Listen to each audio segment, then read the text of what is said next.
Welcome back to another episode of Iniquitous News. I am your host, Lawrence Johnson. Happy Friday. We done made it through another week. We're not in World War III yet.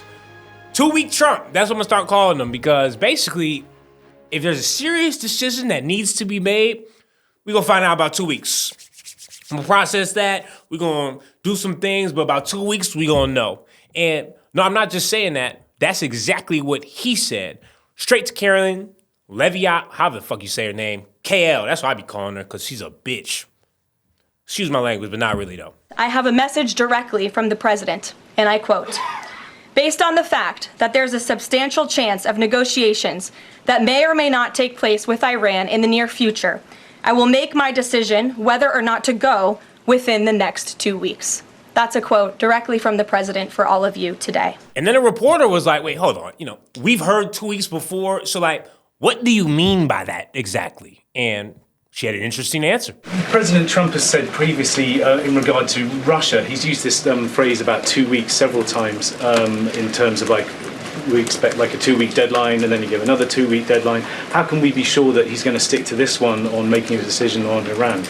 Well, in those deadlines, as you've seen in respect to Russia, Ukraine, might I add, these are two very different, complicated global conflicts, as you know, that the president inherited from our previous incompetent president in the weakness of the previous administration. And the president has spent a tremendous amount of time and effort cleaning up these crises that were caused by the last administration's just complete dereliction of duty on the world stage and American weakness. Now we have American strength again. And the thing is, it's not like this is his first or going to be his last time saying 2 weeks. But now it's all of a sudden people really started to notice how often he puts things into a 2-week period of just you know what? They just going to forget about it in 14 days. I'm going to move the fuck on. Because, there's a clip that is 3 minutes and 30 seconds long of just 2 weeks. You think I'm lying? I'm not going to, you don't got to watch the whole thing. But about 30 to 45 seconds, you're going to be like, oh shit, wait, hold on. This is a trend. And the minds are starting to open up. We're having a big opening in 2 weeks. We've had tremendous success against ISIS in our fight in the Middle East. We're doing very, very well.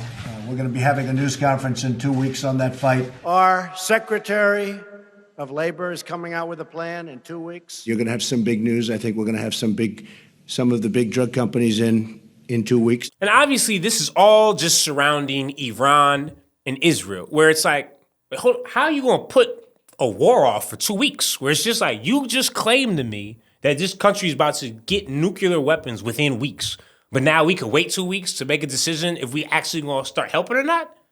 It's because we already low-key are helping. We just can't say it out loud. As you can see, there's military cargo that has landed in Israel. We're sending more defense shit over to Israel. And it's just why are we on the wrong side of history? Now, Iran's regime, I've told you before, shitty people up there. And now they've shut off all the internet because they don't want certain things getting out. And it's not a good look. But at the same time, it's you got to care about the people, the civilians. And Israel's doing this whole, well, we're saving the world because this is a bad, it's slow your fucking roll. But somehow they blame it on Biden and Obama, mostly Obama, of why we are today. But it's wait, how do you even say that shit out loud? And no, they said that out loud. Listen to KL, as usual. And with respect to Iran, nobody should be surprised by the president's position that Iran absolutely cannot obtain a nuclear weapon. He's been unequivocally clear about this for decades, not just as president, not just as a presidential candidate, but also as a private citizen. In fact, I have some quotes for you. In 2011, President Trump said, "America's primary goal with Iran must be to destroy its nuclear ambitions. We cannot allow this radical regime to acquire a nuclear weapon that they will either use or hand off to terrorists." In 2015, the president said the problem is that Iran poses an existential threat to Israel, our Middle Eastern allies, and the United States. And of course, the president has repeated that in his first term as president and his second term as president as well. That's why he was adamantly opposed to the disastrous Iranian nuclear agreement that was implemented by President Obama. And it's why he has given great latitude and given a lot of effort to achieving a diplomatic solution. But he's been very clear. Iran went for 60 days when he gave them that 60-day warning without coming to the table. On day 61, Israel took action against Iran, and as I just told you from the president directly, he will make a decision within 2 weeks. And it's crazy to me they can just blatantly lie to their viewers and to the people and with reporters in the room like that. Where it's just like, wait, hold on. Not we all, most people know that Obama had them signed to a deal. Where, oh yeah, they can't make nuclear weapons. That shit wasn't going to happen. Whatever thing they had started slowed down and stopped. And then Trump came in, deal is this, fuck that deal, and left it. And you didn't expect a first world country like Iran to be like, all right, well, shit. If they not following it and they left the shit, we might as well make a nuclear weapon. Defend ourselves, because we know Israel has a bunch. And now they blame it on Obama? It's like, you the one that took the deal away, and now you're trying to have another deal, but you can't get a deal, so you're telling 2 weeks. Motherfuckers may not have 2 weeks, because they're already bombing each other back and forth. And Israel's obviously very upset because Iran supposedly bombed one of its hospitals. And it's just like, yes, that's a terrible thing. But at the same time, do you not understand there's a lot of people in this world that have no remorse for y'all right now? You know how many hospitals are left in Gaza and Palestine that you said, the first one was a mistake. Oh, misstruck. But then you took out all 36 hospitals. But now we're supposed to get mad because Iran struck one of yours and they're saying there was some shit underneath. Who knows? But at the same time, a lot of people from the outside looking in don't fucking care. Y'all just bombed them and now they're bombing you back. Obviously, no civilians is the best case scenario, but they put that deal in front of your face and say, yo, no nuclear Middle East. Let's just do it like that. And you guys denied them. So now karma kind of kick you in the fucking ass. And there's so many people, obviously, from our government that are bought and paid for by AIPAC that is just constant puppet talking. We need to support. We need to support. A lot of Americans are fed up. We see through the shit now. There's social media. Everyone knows, like, oh, this is bullshit, son. What the fuck? Stop this shit immediately. But that's the thing. Trump doesn't want to stop per se because Netanyahu will not let him stop. And to him, he says, we need complete and total victory. And that's because Iran's like, we're not surrendering. Y'all just bombed us. I mean, this is Trump from his own words. He said I was going back home to make a ceasefire. Not a ceasefire. We're long beyond ceasefire. And I said, why do you say that? Why would you say ceasefire? It's a bad term to use. Because a ceasefire means like everything's going swimmingly, we'll take a little time off. It's not. We're not looking for a ceasefire. We're looking for a total, complete victory. Again, you know what the victory is. No nuclear weapon. Mr. President. So I thought it was a very badly worded statement by him, and obviously I let him know that. And on top of that, they said now there could possibly be a tactical nuke that we drop on Iran so we can get their most underground nuclear base. That's the only way we can get it. And then obviously people were like, no, we're not dropping a nuke. But then Trump told people, no, hold on, nothing's off the table. We can make this shit happen right now. We got to do what we got to do. We have to ensure victory. You think I'm playing around? No. There have been a lot of headlines this afternoon, including one from The Guardian that claimed that the U.S. military has doubts about whether the bunker buster bombs could get the job done, and further claiming that only a tactical nuke maybe could finish it. And it further stated that the president is not considering a tactical nuke, that it was not one of the options that was presented to him. I was just told by a top official here that none of that report is true, that none of the options are off the table, and the U.S. military is very confident that bunker busters could get the job done at Fordo. And Israel, as usual, has killed more civilians than Iran has, but they released this video of saying, oh, well, we had to neutralize this nuclear reactor and we got it done. And as usual, they just use one of these AI videos that's just complete bullshit where it's like, why do you guys never actually show us beforehand or have any proof? Everything is just AI, 3D rendered videos of like, this is what you should see. This is what this shit look like. Don't worry. Trust us. We had to bomb it. And it's just like, oh my God. It was born fucking yesterday. They are war-hungry pieces of shit. And that's Netanyahu and his camp and Ben Gvir and all those stupid motherfuckers. All of them could suck a dick, for real. I've never seen such hungry people for killing. And for what? Why chicken for vibes? They're trying to extend their land because Israel was promised to them. It's just like, we just saw from Ted Cruz, that whole little Israel was promised thing. There's actually people that think that. They can read the Bible and think, oh, the Israel they're talking about from 3,000 years ago is this country that just got made in 1948 and was given to them, and they're talking about Netanyahu right now. This is who we're supposed to protect. Who the fuck led you astray believing that? What a terrible fucking interpretation that is. I almost worry about you. But not as worried as everyone else is about how many billions and trillions of dollars worth of debt we are currently sinking into. Our country is not looking good, people. And as usual, who's Trump blaming it on? Well, that's Biden's fault. Core GDP, and this is, you probably saw some numbers today. And I have to start off by saying that's Biden. That's not Trump, because we came in on January, this is the quarterly numbers. And we came in and I was very against everything that Biden was doing in terms of the economy, destroying our country. So it's like, at what point is it not Biden's fault? Like, when is it your economy? Is it only when good things happen? Because that's what it seems like. When good things happen, it's like, oh, see what I'm doing? But when bad things happen, it's just like, well, that's Biden. That's Obama. It's just like, damn, like, at what time, like, how long do we give that time period where you can just blame everybody but yourself? And for you, I know it's just never ending.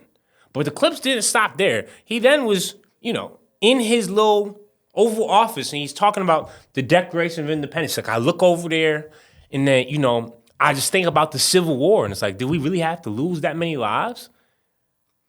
And that's the thing. People are going to say somehow that was a coherent statement, even though Declaration of Independence has nothing to fucking do with the Civil War. His big fans are just like, he just misspoke. And if he didn't misspoke, it's like, you just don't understand. And if you don't understand, well, you got to get smarter because this is Trump talking because, he's just a genius. But it's like, no. This man really think Declaration of Independence and the Civil War have something to do with each other. There's no reason you would ever do that statement back to back that fast and not be dead ass. I mean, listen to it for yourself. A lot of wars there was no reason for. You look right up there, I don't know, see the Declaration of Independence, and I say, I wonder if the Civil War, it always seemed to me maybe that could have been solved without losing 600,000 plus people. So a lot of, it's very sad to see. It's very sad to see what's happening. You feel me? Like, he dead ass think the Civil War was around the same time as the Declaration of Independence. Like, he thinks the Declaration of Independence came from the Civil War, or was like, this is what it was over. He dead ass is an idiot. Like, he knows nothing about the government or how it works, how war works, how trade works. That's why he be doing how he does shit. He just thinks he's running it like a business and he's the CEO. And now he feels like he's in power of the world. But it's like, oh shit, this motherfucker made real life be slow. Like, dead ass. I've never heard somebody fuck up the Declaration of Independence like that before. And it's the same guy that just said, I'm about to release a US-based phone for $499, and then we find out that bitch is made in China. Like, how much of a grifter do you have to be like, watch this? No one else can make nothing in China. Hey, Tim Cook, Apple, y'all need to start making y'all shit here. But my phone, the Trump shit, where you make? Oh, yes, I make it over here in China with President Xi and them. I'll be paying tariffs like they do. But no worries, we're going to bring the manufacturing here. Like, how much can this man lie and get away with? And then he ain't stopped there. Hater of the day type shit. Juneteenth, he just chose a random day to just be like, too many federal holidays, man. We going to work. Not enough. We're losing billions of dollars because we just closed work for shit that's insignificant and shouldn't matter. It's just like, yo. If you racist, you don't like black people, man, just say that. And there's some people that's like, you know how racist you gotta be to be like, you know what, man? You sitting at home enjoying your day off, like, fuck, I wish I was clocked in right now, going to work. We don't deserve this holiday. What is this holiday? For what? That's some real Mephisto feeling and hater shit. Like, I'm impressed by that type of hate. But obviously, there's no connection. He just tweeted that on Juneteenth by accident. It was just a random day he was feeling like, you know what? Fuck that. That's really what his supporters think. Isn't that fucking crazy? Oh, and Trump did not stop there. His next move is he said, oh yeah, we selling federal land. He's like, there's just so much land that we have. We just need to build more housing. It's just like, no, we don't. This is a land grab. He's clearly telling y'all like, oh yeah, I'm about to fuck up this federal land that we have that's beautiful and we need to preserve it. And nobody in America wants to sell this land to random billionaire motherfuckers that's just going to build housing and shit that's nowhere near job sites or anything like that. Like, this is corruption at its highest level, but People just don't think so because I guess they just trust them. Why? I don't know. Strictly for vibes, like I always be saying. Because who trusts this nigga? What you selling federal land for? It's the same guy that's made over $57 million from his crypto coin, but you don't know about it because he doesn't have to claim it because his sons are the forefront of it. But he doesn't touch it. I would love to make $57 million and not touch it till I'm out of office in 4 years. That sounds good to me. What the fuck? I'm only gonna make more. Like, you know, we are in tough and rough times when Steve Bannon sounds like he's making fucking sense. All of a sudden, Tucker Carlson, Pierce Morgan, Steve Bannon, these people are sounding logical. And I'm like, oh shit, we may be more far gone than I ever fucking thought. I mean, listen to this. Of course, Kayleigh McEnany's infantile. Let's be blunt. That right there is dangerous. That is dangerous. And that is on Fox all day long. I'm absolutely serious. Why do you not think that they're representing a foreign government? Hannity, Levin, the whole crowd. There should be an investigation. When Steve Bannon say Fox News is corrupt, that's when you fucking listen. Because it's like, oh, man, if he's saying that shit, why would you not believe this man? He has no reason to say them shit like that. With the protests finally over, we start to wonder, why did we waste $134 million on the Marines being sent here in the National Guard? They're supposed to be here for another 60 days. I mean, there may be another protest sometime in July or something, but it's just like, we do now understand that was all fear-mongering, right? And that they were just trying to incite violence. And LAPD was way more violent and way more on hand and shooting at people and tossing tear gas, trying to start a riot so they can call it unlawful and then be more physical. I mean, if you don't believe me, listen to a cop that went to protest when he testifies. The violence that is being talked about was inflicted by our own police department. I watched Santana PD utilize these very tactics. They would shoot tear gas into the direction that they wanted people to flee, and when your back was turned, they would shoot you. I still have the bruises on my back from the 8 shots that my own officers fired at me. I still have the hole in my black shirt that my own officers from this city fired at me.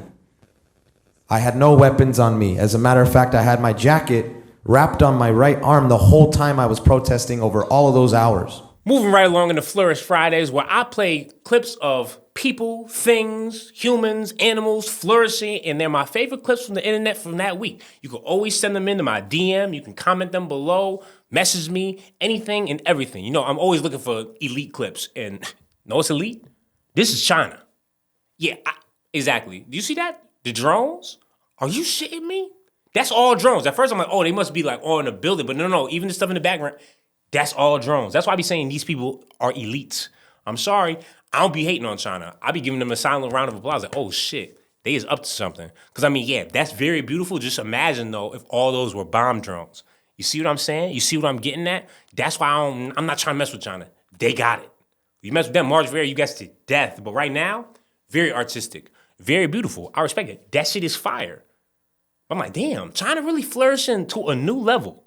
And this is in Chongqing, I think it's called, where it's just like, that's like they leveled city, where it's like you never know when you actually on the ground. You could walk out into a parking lot and then look up, it's 60 stories. Look down, another 20 stories. You're like, hold on, where am I at? Nah, for real. That's how China's getting it. Moving right along, we have unnecessary rollerblading dangers, to be honest with you. I mean, special white breed indeed. As you can see, she is on her hands, on rollerblades, doing a handstand with an apple in her mouth and an axe. Why? Strictly for vibes, because Red Bull are nowhere in sight. And I'm sitting here like, oh, wait, what are you doing? And at what point in time I was like, you know what?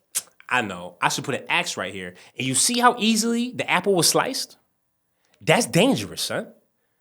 That means if she fell, her face is going to be sliced. We're going to see this shit on camera. Low level, low right, boom, you're dead. Me in the upper room is just like, you know what? You could have just been doing a handstand on rollerblades. People would have thought that was just as cool. You could have used a fake axe, but nah, you did this shit for real. No way. Ain't no fucking way. Why? Strictly for vibes, the only answer, because you're not even getting paid for this. Mad views, I respect it. Next thing you know, you on Flourish Fridays with me. But at the same time, like, come on. Free will is a hell of a thing, because you don't got to do that. And speaking of things you don't got to do, that's like death diving. I mean, it's in the name. March Vera, you guessed it. Death. I mean, what? And look how son did like a couple like 720 1080, 900 type of vibe. And then the whole, that shit is kind of crazy to me. I don't get, who was the first person that was like, you know what? I don't think it will hurt when you hit the water if you just bundle up and put your head out like, Who? Why? And as usual, Red Bull, nowhere in sight, so you already know.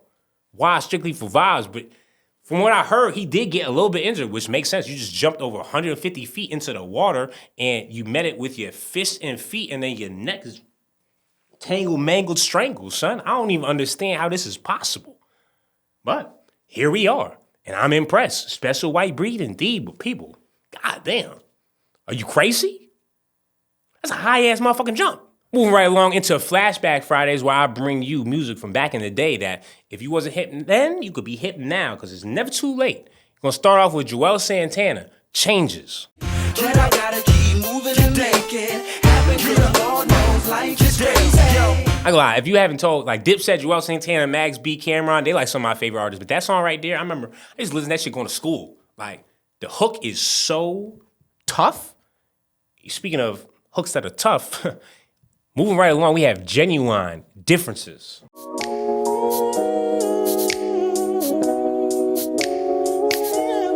You can play that joint at my future wedding, 1,000%. No questions asked, because it's like, I'm gonna be singing that joint word for motherfucking word. They don't make R&B great like they do anymore. You know what I'm saying? Like they used to. Like, have we had a generational hit like this? I don't remember the last time one.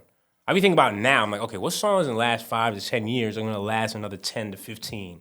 Like these have. This shit lasted damn near 30 already. What? And speaking of lasting 30 years, our next song, Third Eye Blind, Jumper. Put the past away, wish you would step back from that ledge, my friend. I mean, that was released in 1997, but still nonetheless, absolute hit. And one of them songs that I think I just was on the radio one day when I was in the backseat with my mom driving, and all of a sudden I was like, damn, this white music is kind of tough. I ain't gonna lie to you. But you know what else is tough? Usher. Man. You Don't Gotta Call.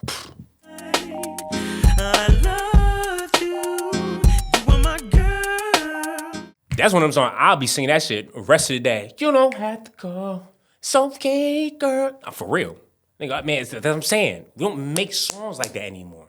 But speaking of songs that got me into new genres of music, this next one I got, I swear, like, changed my whole perspective on, like, the EDM house. And what I was introduced to was called Tropical House. And all of a sudden, I was like, hold on. This shit is a fucking banger. And that is Kygo, Younger.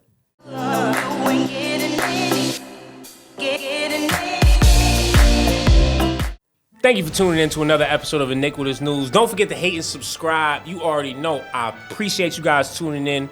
Monday, Wednesday, Friday, man. We're going to keep on cooking. And I'm going to see y'all Monday. I'm going to be back like cooked crack. You know what I'm saying? Y'all have a phenomenal weekend. Spread that negativity because it leads to positivity, people. I'm trying to tell you, I'm out.